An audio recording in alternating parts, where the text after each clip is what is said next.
লাইলাতুল কাদর সম্পর্কে আল্লাহ তাআলা বলেন, ইন্না আনজালনাহু ফি লাইলাতিল কদর, নিশ্চয় আমি কোরআন মাজিদ অবতীর্ণ করেছি কদরের রাতে।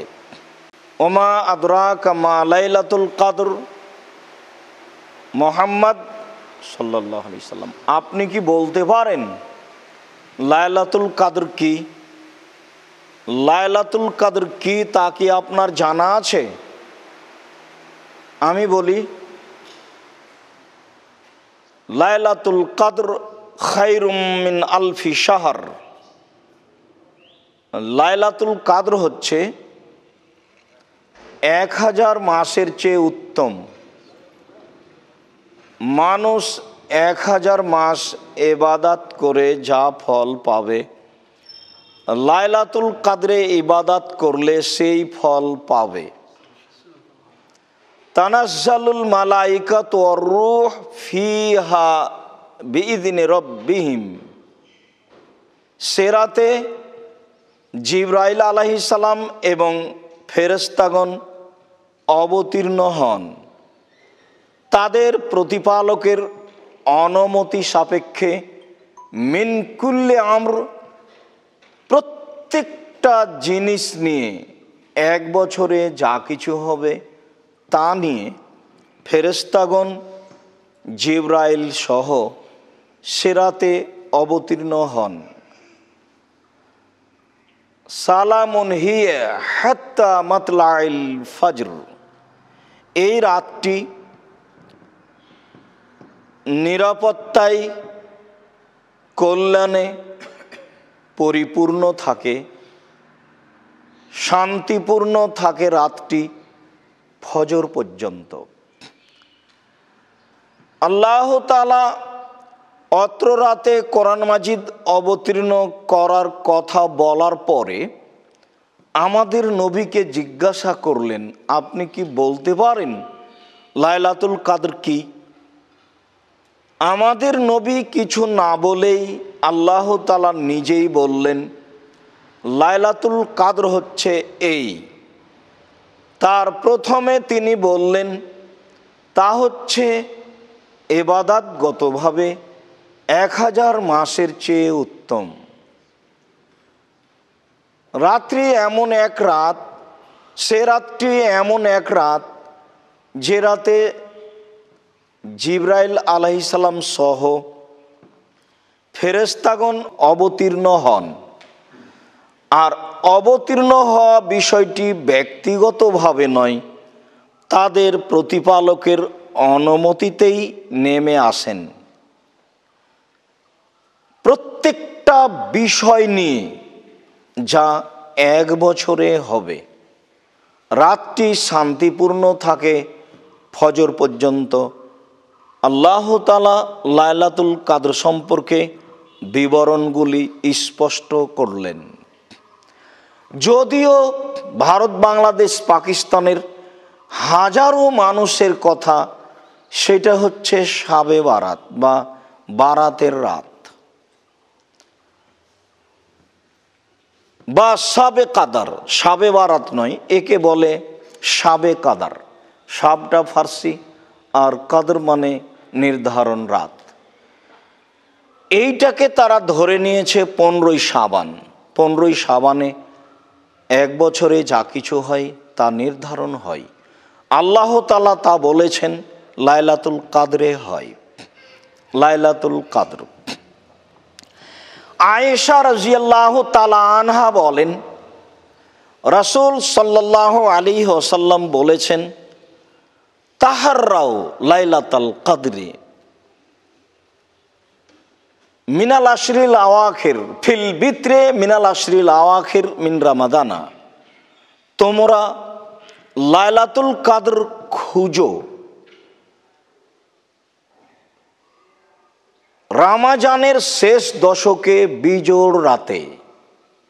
বুখারী, মুসলিম, প্রায় সব হাদিস গ্রন্থেই রয়েছে, তবে বিশেষভাবে বুখারী মুসলিম উল্লেখযোগ্য।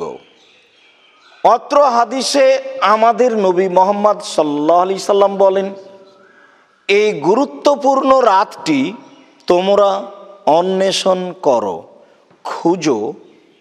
রমজানের শেষ দশকে বিজোড় রাতে খুঁজো। আয়েশা রাদিয়াল্লাহু তাআলা আনহা বলেন, কানান নবী সাল্লাল্লাহু আলাইহি সাল্লাম ইয়াজতাহিদু ফিল আশরিল আওয়াখির মা লা ইয়াজতাহিদু ফি গায়রিহি। আল্লাহর নবী লাইলাতুল কদরকে খোঁজার জন্য রমজান মাসের শেষ দশকে যত প্রচেষ্টা করতেন, অন্য কোনো সময়ে তত চেষ্টা করতেন না।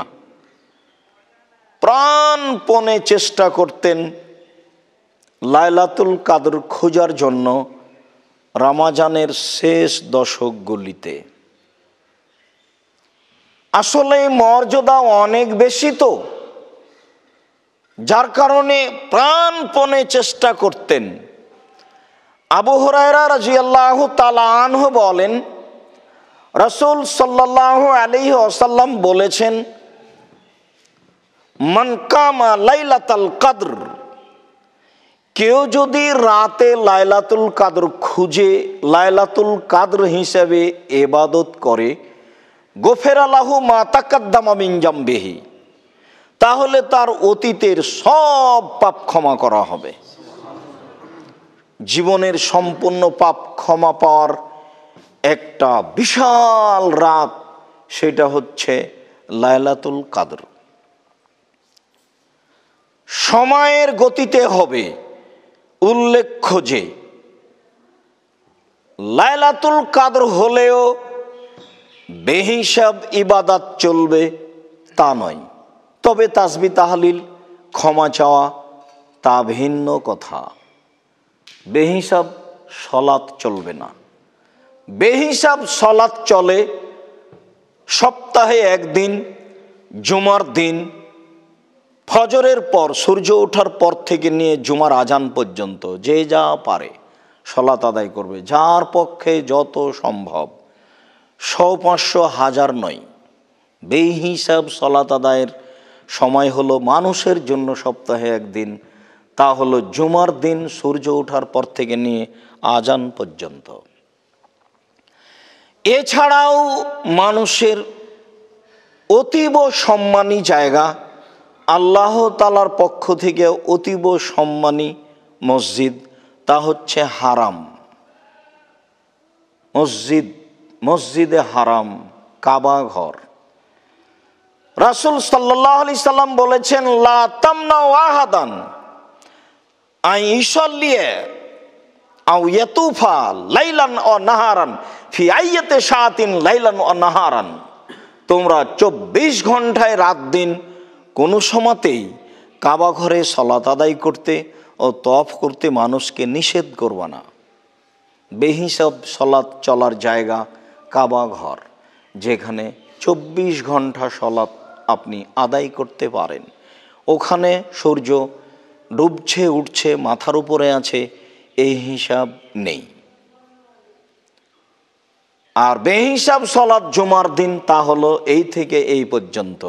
লাইলাতুল কদর একটি ইবাদতের ভিন্ন ধরনের রাত। আয়েশা রাদিয়াল্লাহু তাআলা আনহা বলেন, রাসূল সাল্লাল্লাহু আলাইহি ওয়াসাল্লাম বলেছেন, ইলতামিসুহা ফি তাসিয়াতিন তাবকা ফি সাবিয়াতিন তাবকা ফি খামিসাতিন তাবকা। তোমরা লাইলাতুল কদর খুঁজো যখন রমজানের 9 দিন বাকি আছে, যখন 7 দিন বাকি আছে, যখন 5 দিন বাকি আছে। তাহলে বিবরণে বোঝা যায় লাইলাতুল কদর 21, 23, 25। অন্য এক বর্ণনায় রাসূল সাল্লাল্লাহু আলাইহি সাল্লাম বলেন, ফালতামিসুহা, তোমরা লাইলাতুল কাদর খুঁজো, আত্তাসে আতা অসাবে আতা অল খামে সাতা, 29 রমাজান, 27 রমাজান, 25 রমাজান। যখন তিনি বললেন 25 রমাজান, 27 রমাজান, 29 রমাজান, তখন তিনি বললেন যে আমি লাইলাতুল কাদর অবগত হয়েছি কোন রাত সেটা আমি বলবো তোমাদেরকে।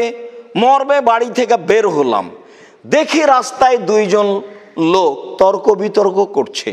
ওদের দেখতে গিয়ে সময়টা আমার হারিয়ে গেল। কোনটা যে রাত সেটা আর আমি বুঝতে পারলাম না, আমার কাছ থেকে হারিয়ে গেল।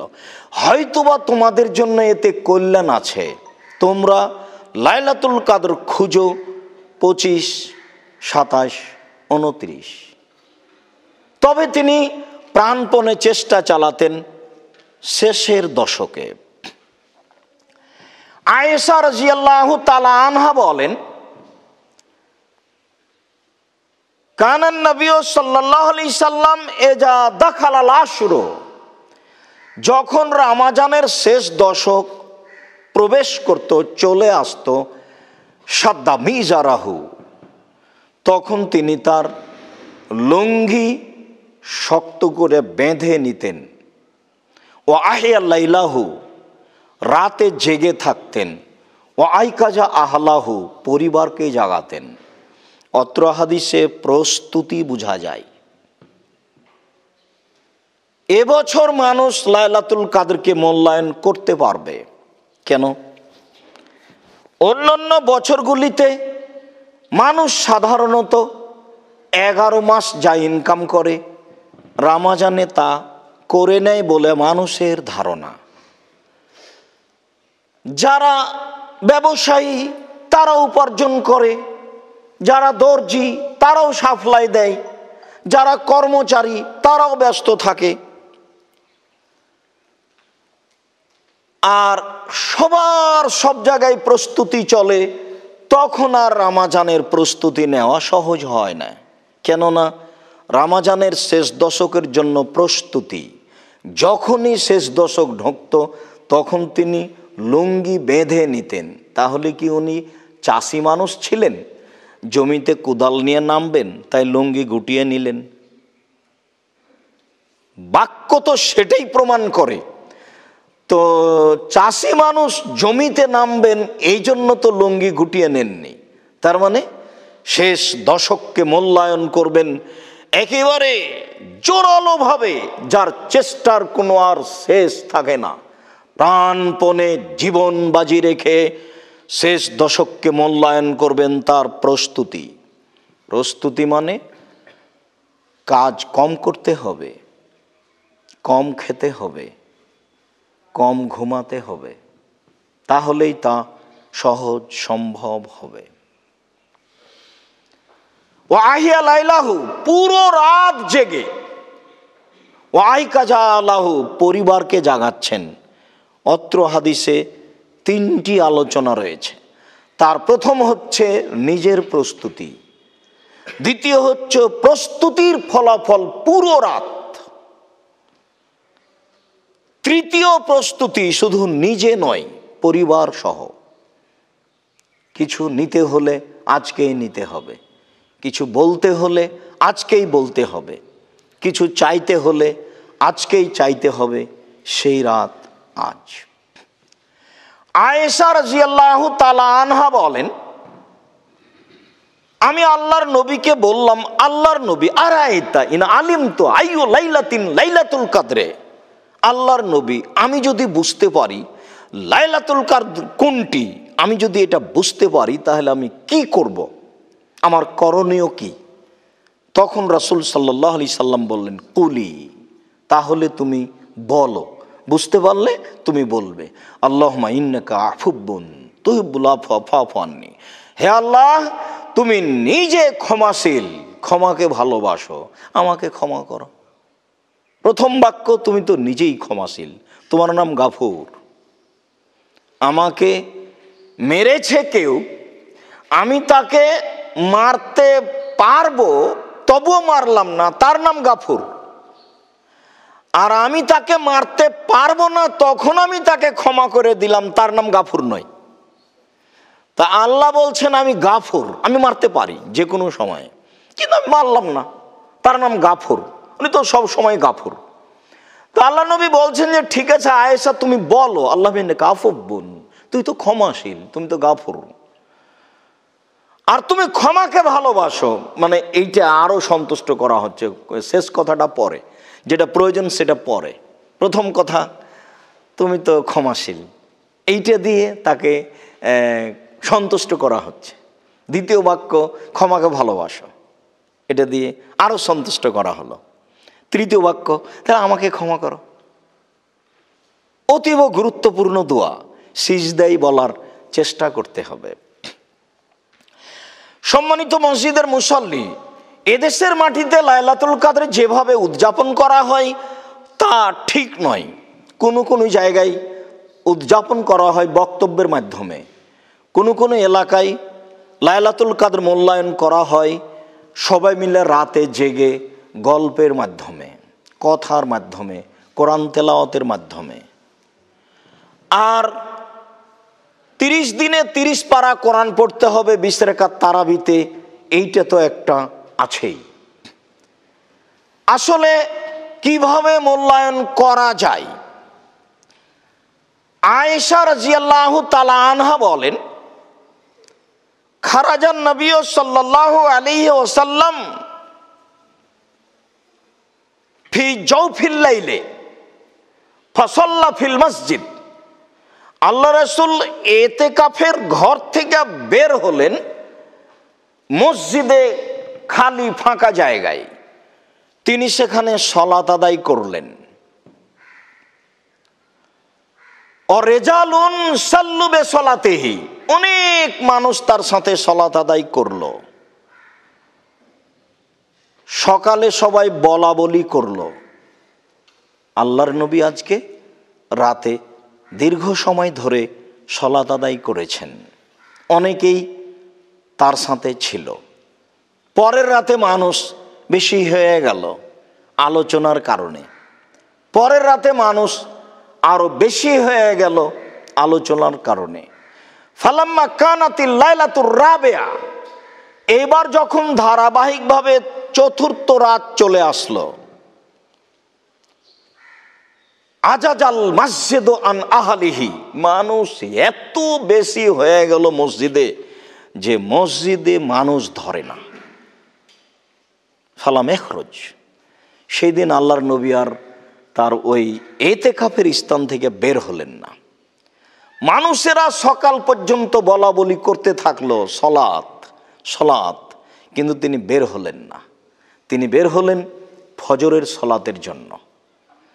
ফজরের সলাত আদায় করার পরে তিনি মুখামুখি হয়ে বসে বললেন যে ফালাম এখাফ আলাইয়া শানুকুম, তোমাদের বিষয়টি আমার কাছে গোপন নয়, তোমরা রাতে আমার সাথে কিভাবে সালাত আদায় করতে চেয়েছো এটা আমি বুঝেছি, আমি বুঝতে পেরেছি। ওয়ালাকিন্নী খাসিত, তবে আমি ভয় পাচ্ছি, আন তুফরাজা আলাইকুম সালাতুল লাইলে, রাতের সালাত তোমাদের উপরে ফরজ করে দেওয়া হতে পারে, যেভাবে তোমরা আগ্রহী হয়েছ। ফাতাজিজু আনহা, তখন আর ফরজ হয়ে গেলে আদায় করতে পারবে না, আবেগ সব সময় টিকে থাকবে না। অত্র মুসলিম গ্রন্থের হাদিসে বোঝা যায় যে তিনি অর্ধরাত থেকে নিয়ে ফজর পর্যন্ত রাতগুলি মূল্যায়ন করেছেন, বা অর্ধরাত থেকে নিয়ে শেষ পর্যন্ত দীর্ঘ সময় ধরে সালাত আদায় করেছেন। অন্য বর্ণনা, সাইব ইবনে ইয়াজিদ রাদিয়াল্লাহু তাআলা আনহু বলেন, আমারা উমর ইবনুল খাত্তাব, উবাই ইবনে কাব আত-তামিম আদ-দারি আন ইয়াকুমা লিন-নাসে ফি রমাদানা। উমর রাদিয়াল্লাহু তাআলা আনহু উবাই ইবনে কাব এবং তামিম দারিকে রমজান মাসে ইমাম নির্ধারণ করলেন যে তারা দুইজন রমজান মাসে জনগণকে সালাত আদায় করাবে বে এহদা আশরাতা রাকাতান, 11 রাকাতের। ফাকান আল কারি ইয়াকরাউ বিল মিন, দেখা গেল ইমাম সাহেব কোরআন তেলাওয়াত করেন ওই সব সূরাগুলি যেই সব সূরাগুলিতে 100 আয়াত রয়েছে, 100 আয়াত সম্বলিত সূরাগুলি পড়তে লাগলেন। কুন্না নাতামিদু আলাল আসা মিন তুলিল কিয়ামে, দীর্ঘ সময় দাঁড়িয়ে থাকার কারণে আমরা লাঠির উপরে হেলান দিতে লাগলাম।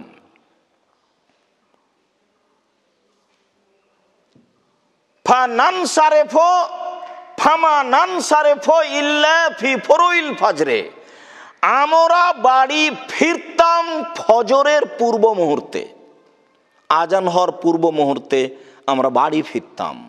সম্মানিত মসজিদের মুসল্লি, অত্র সহিহ হাদিসে প্রথমে যেটা প্রমাণ হয় সেইটা হচ্ছে ওমর রাদিয়াল্লাহু তাআলা আনহু দুইজন ইমাম নির্ধারণ করেছিলেন রমজান মাসে 11 রাকাত সালাত আদায়ের জন্য। দ্বিতীয় যা প্রমাণ হয় তা ছিল ইমামগণ 100 আয়াত সম্বলিত বড় বড় সূরাগুলি পড়তেন। তৃতীয় প্রমাণ হয় এত লম্বা কেরাত ছিল, কেরাত শেষ হতো না, মুসাল্লিরা ক্লান্ত হয়ে লাঠিতে হেলান দিত। পরের বাক্যে প্রমাণ হয় যে সাহাবীগণ ওই সময়তে ফিরতেন যেই সময়তে ফজর হয়ে আসছে, এই ফজর হবে এরকম পর্যায়ে। অন্য বর্ণনায় এসেছে মুসলিম গ্রন্থে এত লম্বা কেরাত হতো যে অনেক সময় আমরা কেউ আশঙ্কা করতাম যে সালাত ছেড়ে দিই, এত দীর্ঘ সময় দাঁড়িয়ে থাকা যাবে না। সম্মানিত মসজিদের মুসল্লি, আমরা বলছিলাম লাইলাতুল কাদর, রাতের সালাত। লাইলাতুল কাদরকে যথাযথভাবে দীর্ঘ সময় ধরে সালাত আদায় করে মূল্যায়ন করার জন্য অনুরোধ জানাচ্ছি। লম্বা সূরা মুখস্থ থাকলে বলবেন, কিছুই না থাকলে সূরা ইখলাস তো আছে, 100 বার পড়বেন। পড়তে পড়তে পড়তে যখন আর দাঁড়িয়ে থাকতে পারছেন না তখন রুকুতে যাবেন, সুবহান রব্বিল আজিম বলবেন যতবার সম্ভব। আর রুকুতে থাকতে পারছেন না তখন উঠে আসেন, সিজদায় যান, সুবহান রব্বিল আলা বলেন যতবার সম্ভব, যতক্ষণ থাকতে পারেন। উঠে আসেন, দোয়া পড়েন, আবার সিজদায় যান, যতক্ষণ সম্ভব থেকে যান। সাহাবী বলছেন আল্লাহ রাসূল রুকুতে থেকে গেলেন সূরা বাকারা পড়ার সমান। নেন এবার, তারপরে আর এক রেখাতে এভাবে পড়েন, তাহলে তো অনেক সময় কেটে যাবে। আর 2 রেখাতে এভাবে পড়েন, ধরে নেন 1.5-2 ঘন্টা পার হয়ে গেছে। এবার 4 রেখাতের পরে বসে তাসবিহ, তাহলিল, জিকির, আজকার, ক্ষমা প্রার্থনা। আজকেই ক্ষমা নিতে হবে, সকাল হতে দিতে হবে না। আগে ক্ষমা, তারপরে কোনো কথা। তুমি আগে ক্ষমা করো, সকাল পরে। কান্নাকাটির হিসাব থাকবে না, যেভাবে তাকে খুশি করা যায়। তাসবিহ, তাহলিল, জিকির, আজকার অনেক করার পরে হাত তুলে দোয়া করেন। হাত তুলে দোয়া করার তো আর সময় নির্ধারণ নেই। ইবাদতের একটি গুরুত্বপূর্ণ ইবাদত হচ্ছে হাত তুলে দোয়া করা। বেহিসাব তাসবিহ, তাহলিল, জিকির, আজকার কান্নাকাটি করবেন। ওই সময় আপনার ঘরে কেউ থাকা হবে না, নইলে আপনাকে কেমন কেমন লাগবে, আপনি কান্নাকাটি করতে পারবেন না। নির্জনে থাকতে হবে। রাসূল সাল্লাল্লাহু আলাইহি ওয়াসাল্লাম বলেছেন, মানুষ নির্জনে থেকে যদি আল্লাহকে ডাকে আর 2 চোখের পানি ঝরে, তাহলে বিচারের মাঠে বিশেষ ছায়াতলে থাকবে। বিষয়টি এইভাবে বিবেচনা করার জন্য সকল মুসলিম ভাই বোনকে অনুরোধ জানাচ্ছি। আল্লাহ তুমি আমাদের সঠিক হাদিসের প্রতি আমল করার তৌফিক দান করো। আল্লাহুম্মা আমিন।